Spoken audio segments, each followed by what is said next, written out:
Hi guys, welcome to the channel. In today's video, I'm going to show you how you can send picture as snap on Snapchat. So before getting into this video, must subscribe to our YouTube channel and click on the bell icon. So the first step you simply need to do is to open Snapchat.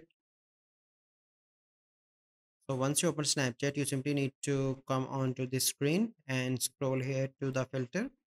And here you can see a search icon here. Click on that and search for the green screen.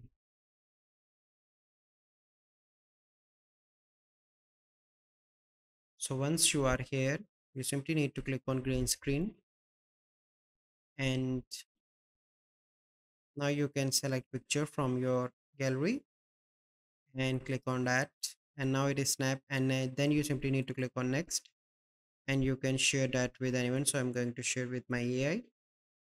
So now let me show you, it is sent as normal snap.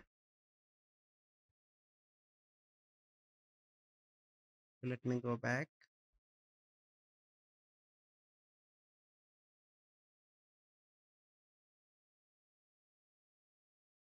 Here you can see.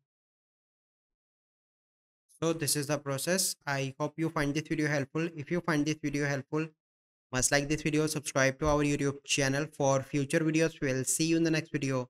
Thank you. Have a good day.